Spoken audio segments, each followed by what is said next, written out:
Hello, welcome back to the Tin Man's Corner channel.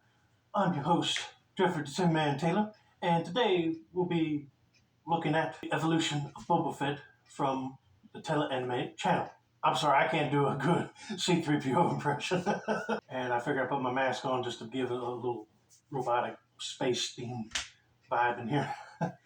So without further ado, I'm going to turn these lights off, move the camera up here for you guys, and let's get this rack on the road and in the bag, shall we?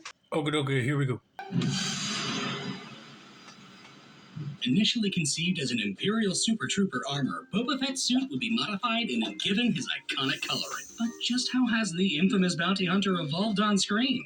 Let's find out now. Animated. I did not know that Boba Fett was going to be originally another Imperial Stormtrooper, but with some different type of battle armor.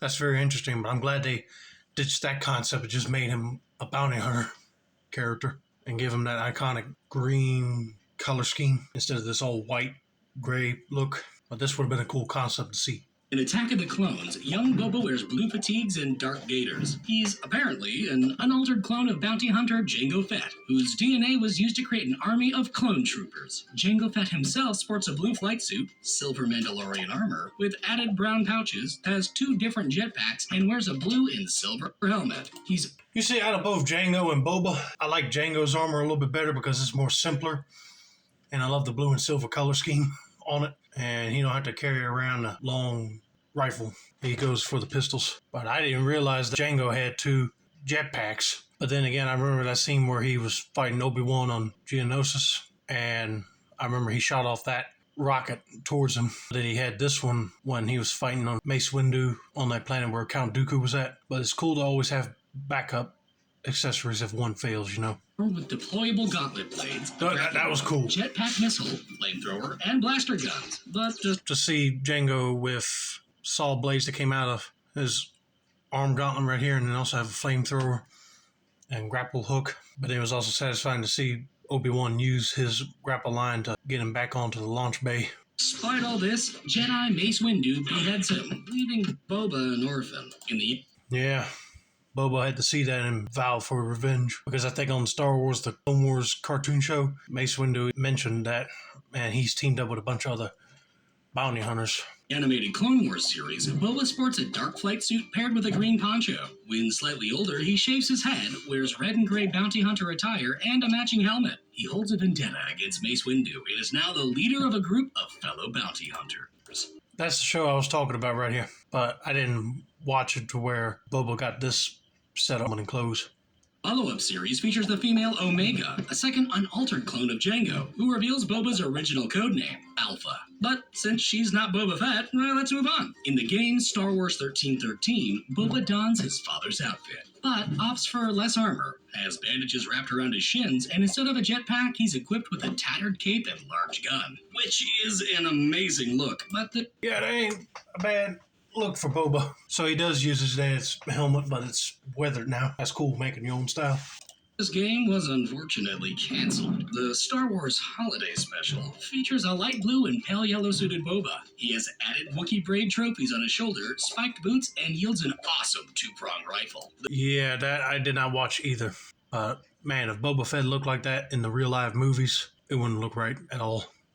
Droid's cartoon series redesigns this look, removing the rifle and Wookiee trophies, and he also notably rides a giant dinosaur in the holiday special. But these cartoons are no longer canon, so forget all that. Yeah. In The Empire Strikes Back, Boba wears his father's armor with a more gray flight suit. His belt has no middle pouches, the torso plating is closer together, the leg armor is replaced with additional pockets, his knee coverings are more oval-shaped, and his armor is now a scuffed-up green, yellow, and red. Plus, Boba went his own route and didn't copy what his dad looked like. Made it fit his needs, basically.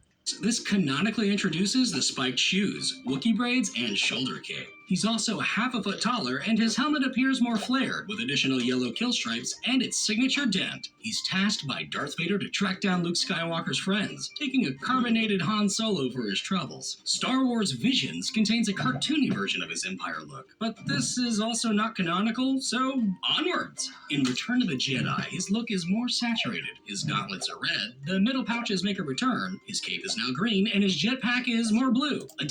I actually kind of like this look better than the Empire Strikes Back version. because the colors look more noticeable and brighter. But it's kind of weird that they paired this look with a blue jetpack just like his dad's jetpack.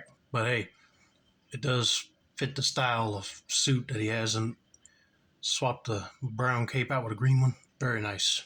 Additionally, his helmet is less flare with silver side pieces and orangish red kill stripes. I mean, don't get me wrong, the flared out helmet design looked good on Boba, but this one looked way more similar to Jango's helmet shape, and it don't make his head look big. Let's just put it that way. I mean, to be honest with you, if I was Boba, I would have been saving up my bounty money and buying some new armor, or maybe just redo this one since it's his dad's armor, because all that scuffs makes it look like he went through hell and back.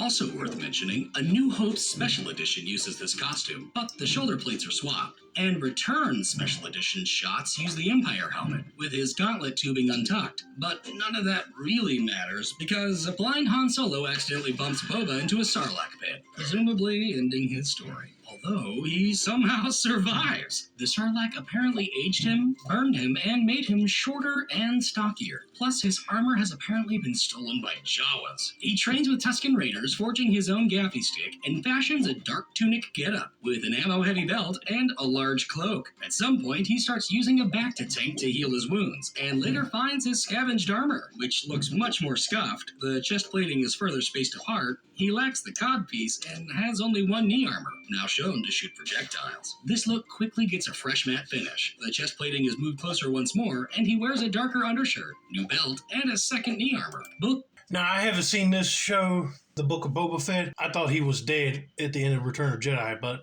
apparently he survived. Creature burnt him a little bit, but I'm glad he got his armor back on and got it repainted and added some darker clothes underneath, because I heard that he was taking over Jabba the Hutt's operations. So this ensemble kind of makes him look more leader-like.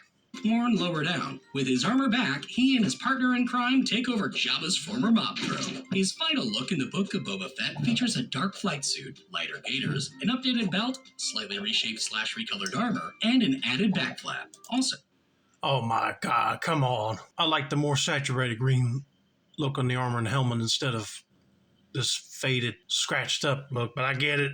If he took over Jabba's operations and he's still fighting, it's going to get some more damage again. But I mean, it ain't a bad looking look for Boba. though his helmet is somehow elongated with a larger visor. This show finds the now Daimyo Fett and his pals taking... Daimyo Fett? Who was that supposed to be? Boba's long-lost relative? Maybe his son? I don't know. But his armor looks incredible too. Just goes along the lines of Jango Fett's armor, but without any blue showing on it. And a little bit of Boba's styling choices. Taking down spice runners and Tatooine. And he also learns to ride a monstrous Rancor. Check out the other evolution animations in the playlist over there. I can tell you for one thing, Boba Fett had an amazing lifespan. But I hope that Star Wars still keeps using him, because I just saw that they used him in Mandalorian and then back in his spin-off show. But his armor did change over the years. But anyway, I hope you guys enjoyed this video. Don't forget to like, subscribe, turn on post notifications for more tele-animated reactions like this. This has been another successful installment of the Tin Man Score channel. I'm your host, Jeffrey Tin Man Taylor, and that's a wrap, and have a nice day, y'all.